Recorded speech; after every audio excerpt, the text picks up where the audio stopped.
morning.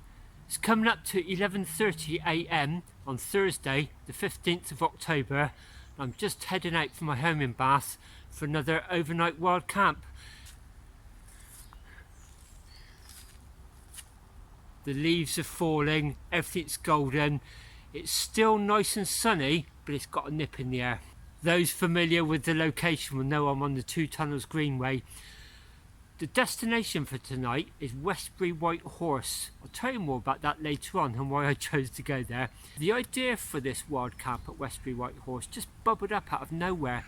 Funny enough, I was talking into the camera when I was making a video to be on my way home doing some filming, looking back at where I'd been, and I was sweeping along the Wiltshire Downs and I just panned through Wiltshire White Horse. I remember saying at the time, hey, I think I might do a wild camp up there sometime. Well, that sometime's going to be this evening. As usual, I'm on my trusty Caribou, my 26-inch wheel hybrid bike with rear panniers and front panniers. Looks like someone else might be camping, so I'm going to carry on that way in a few minutes. I've just turned left at Wellow and dropped down, crossing the Wellow Brook at Wellow Ford. Round that corner then, there's two of the roads fork off to the right up to Falkland. Very, very steep. Mine is a more gradual climb up to Norton St Philip off to the left. It actually passes through a site of special scientific interest. It's lovely going up that way. I'm now heading towards Rudge. In the very far distance, on the curve of that hill, you'll see the very distinctive Westbury White Horse. My destination for this evening. See if I can zoom in. I've come in from Rudge in this direction, and as I take this right hand turn here, near Brokerswood, there's this lovely tin tabernacle church. A tin tabernacle, as I understand it, they were structures built for temporary worship until something more permanent could be constructed, and they've just survived ever since. There's several in this area. Unfortunately, this one is actually locked, unlike the last one, so I can't get inside, but this gives you an idea through the window if it's coming out with the reflection. The White Horse Team Ministry. Gorgeous little building. I'd so like to go inside there. I'm now passing over the Bristol to Weymouth Railway near Dilton Marsh, and right in front of me you'll see a really good view of Westbury White Horse. I'm heading into Westbury, that cluster of buildings there to the right of the White Horse, and there's no gradual climb up that hill. It's literally through Westbury and then straight up. It just feels like a stairway to heaven. And then the big ridge along there is known as Bratton Camp.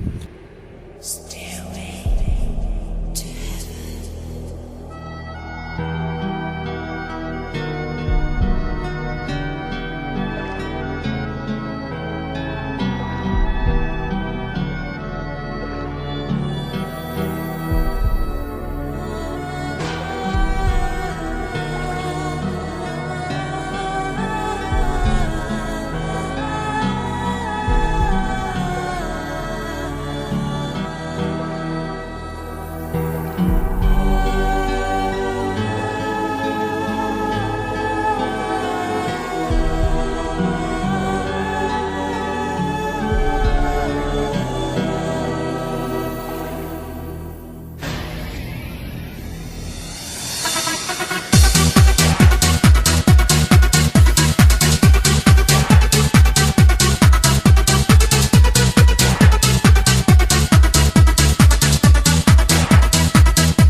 Only 3:30, but I've put my tent up already because there's quite a sharp northerly wind here actually, so I've put it in a little bit of a dip behind that seat there, so I'm hoping the earthwork behind the dip and the chair, the wooden seat, will give me some protection and also sort of hide me from view of any cars coming up there.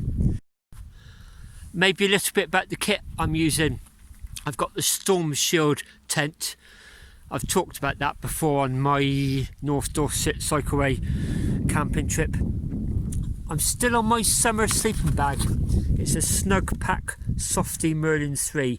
It's rated comfort down to 5 degrees, low down to freezing, and the temperature's not supposed to drop below 6 degrees tonight, but having said that, it's probably going to be a bit of wind chill up here. I've also got a cotton sleeping bag liner that normally adds on another season. I probably will put that in to start with tonight. It's too hot to use that during the summer. A couple more weeks and I'll be going over to my winter sleeping bag. Still got the MSR Whisperlight petrol stove. I've got my trusted millet stick table, cheap and cheerful, and the Robin's stool, the geographer's stool. I didn't realise there were wooden seats up here actually, so I bought that really by mistake. I did say I'd review it last time, and I filmed some, but there was quite a lot of wind noise on it, so I didn't add it to the video. My first thought is the stick table. The first time I ever put that together, I just thought to myself, how on earth have I ever managed without a table before? I just didn't feel the same about that. It was nice in the Slad Valley because there was no other way to sit otherwise I'd have been sat on wet grass.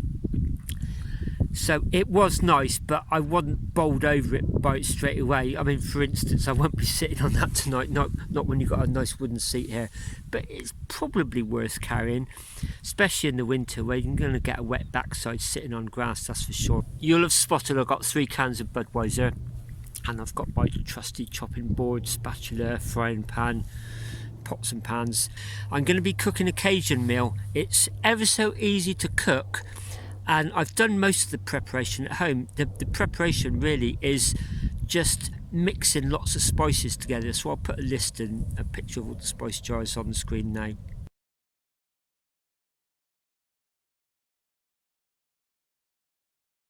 It would have been bonkers bringing all that lot with me, so I just mixed it at home and put it in a plastic Tupperware. All you do is you melt some margarine, brush it over some chicken breasts. I actually cut them right down through the middle, I think that's the expression you use, filleted them down the middle so they're very, very thin. You knead them with your hands, sort of, so you flatten them. And then on the hot margarine you just sprinkle the spices, and then you heat a frying pan. It's supposed to be a cast iron pot, but I've only got my camping frying pan. You heat that up for about 5 or 6 minutes so it's really, really hot. Just drip a few spots of margarine on the chicken breasts and then literally put them in the pan, cook them 2 minutes each side. The spices just blacken instantly on the heat, so you get that lovely spicy char grilled chicken. If you've never had it before, it's hard to describe. It just makes me think of cycling in Louisiana years ago, 20 odd years ago. And of course Budweiser, it had to be American beer tonight. And for my dessert, I've got a Wayfarer's sticky toffee pudding. It's one of these wet meals where you just boil them in the bag for 7 minutes, leave them to stand for a minute for the water just to run off the packet, and then just tear it across and eat it out the bag. They're normally £5 each at Millets, but they're on special offer at the moment, so you buy one, get the second half price. So I bought 4 for £15. They'd normally be 4 for 20, so that's what, £7.50 for 2. Works out as £3.75 each. So that's probably cheaper than you would get in a pub. Not sure if I'd pay £5 for them, but I'm getting I haven't had this one before, but the chocolate puddings I actually quite like. I guess with the Cajun meal and the Budweiser, I really should have Mississippi mud pie. I'm not quite sure how I'd ever cook it camping. I'm trying to figure out if I could cook it at home the night before and maybe bring it with me and heat it up. I'm still working on that one, maybe one day. Cheers. Time to start my Cajun meal. I'm just melting the margarine in a pot. That's pretty much gone. Now I'm going to heat up the frying pan for several minutes. I have to be quite careful that that doesn't start burning. So to prepare the chicken, just get the melted margarine and coat both sides of it quite liberally. Here's the Cajun spices. that's what I prepared at home last night. Just brought it out in a Tupperware. So now it's just a case of sprinkling that on both sides of the chicken breasts. 2 to 3 minutes each side, let it blacken. There we are, a really simple Cajun meal. Chicken breasts blackened in Cajun spices with salad. It smells absolutely wonderful.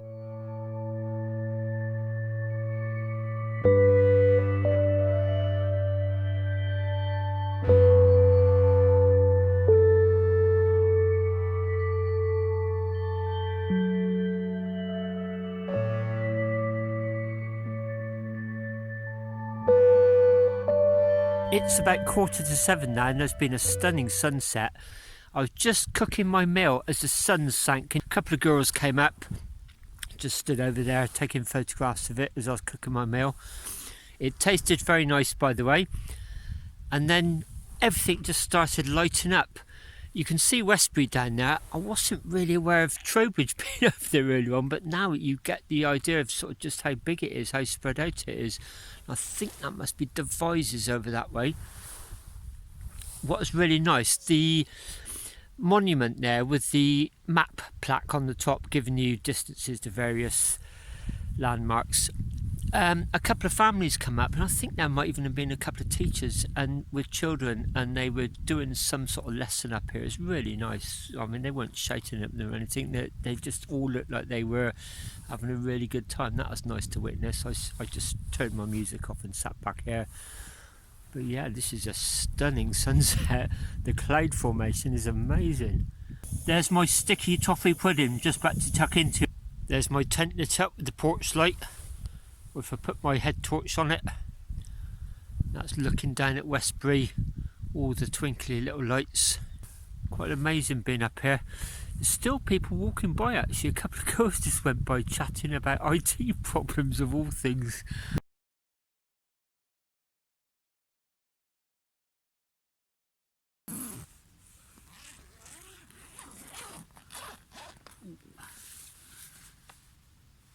Hello, good morning. It's now 8:10 up at Westbury White Horse. I'm going to put some water on shortly to borrow for some coffee, and then I'll start my breakfast. Last night I slept okay, but I did wake up at 2:45 in the morning. I know that because I looked at my watch, and I was a little bit cold on the upper body. All I did was put my woolly hat on, and I tightened the draw cord around my sleeping bag to form it into the mummy shape. So it just kept all the warm air in, and that did the trick. And then I went back to sleep, and I've just woken up about 40 minutes ago. It has made me realise I think this will be the last time this year I'll be able to use the summer sleeping bag, the Softy 3. I've got a Softy 10, the Harrier, which is my winter bag, but the thing is it's a lot more bulky, which just means I'll have to basically cook out of tins and heat up pasta or rice during the winter. I just won't have all the room for the chopping boards and all the fresh foods and possibly even the frying pan. This ridge of hills is running west to east, so it's basically in the direction of the prevailing winds, so there's no real windward or leeward side. It's not as though I could just hop over the other side and shelter from the wind. The wind was coming directly across. So it was quite windy last night. It dropped after sunset, that's for sure. But I did have all my layers on, 5 I think. I had on my upper torso anyway, had my t-shirt base layer. I had a fleece on top of that, which is a very warm fleece. I had my cycling vest, the windbreaker. I had this puffer jacket on top of that. And I also had a very thin nylon weather windbreaker. It's just basically a stormproof jacket. I had the hood up on that as well, with my hat and also with my neck ruff as well, and so I had all those layers on. I was just about warm up here last night. For breakfast then, coffee, got some beans, ketchup on the main menu, sausages, bacon, mushrooms. I was in the co-op yesterday morning getting my mushrooms and salad, and I saw this aerosol spray vegetable oil. In fact, it's sunflower oil. So I've experimented with this today because bringing vegetable oil is quite messy, to be honest. So I'm going to see how this works. An experiment.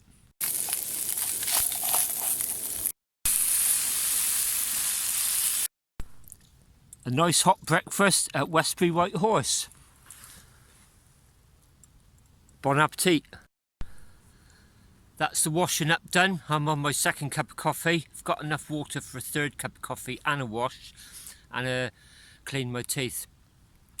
I thought I'd give you a few thoughts on my plans for the autumn. People who've followed me in the past will know that I quite often like going off to youth hostels in the winter. There's something really nice about doing a long bike ride, say a DIY 200 Audax, and ending up at a youth hostel in the dark. That's really nice, you know, the warm oasis is just magic. Well, because of the COVID, things have really changed drastically, and hardly a day goes by where I don't get emails, so I can't guarantee by the time this goes out this will be factual, so this is just my experience. I looked at going to youth hostels, but because of the restrictions on numbers, they're basically renting you a room out, and I keep getting emails saying rooms from £29 a night, and I did a little bit of research. I just looked at a few potential hostels, clicked in, I did a fake booking in effect. I clicked in a night. Bearing in mind you would only have the dormitory, all the other facilities are denied to you, like the lounge, the drying room, the members' kitchen. I couldn't get anything less than £65 a night, and that's just out of my price range. Alternatively, I also get emails from Travelodge saying rooms from £29, and I've always ignored those in the past because they make them virtually impossible to find. That's my experience anyway. The minute something is difficult, I just think, no, it's been designed to be difficult for a purpose. They don't want you to find them. Well, now they're actually giving you links, and there are some rooms for £24, which is a lot more in the price bracket that I'm prepared to pay for an overnight. So I'm possibly thinking I may do a couple of DIY 200s and end up at a Travelodge somewhere. It just shows how things flip, doesn't it? When people are desperate for business, Travelodge has got the logistics on their side, whereas youth hostels haven't. The one alternative is, so far in my experience, is Dolgoch, one of the two mid-Wales hostels, Dolgoch and Tyncornel. They're run independently. Now, I had an email from them the other day saying that they're working on a first come first served basis. The first person to book will have the whole hostel, and you can go by yourself or bring a group, but the group mustn't be bigger than 6, and you get it for £14 a night. Now that's a lot more reasonable. That's much more what I'm used to. Trouble is, Wales is got restrictions at the moment, so it's an area I can't go to, so whether that offer remains or not, I don't know. So that's my thoughts over the winter. I don't think I'll be going to youth hostels unless I can pick up one of those independent ones really cheap. I'll possibly do some 200s to Travelodges or Premier Inns. The camping is going to be my main staple, I think, but I can't do the long distances on those. So that's probably giving an idea of the videos that are likely to surface in the next several months.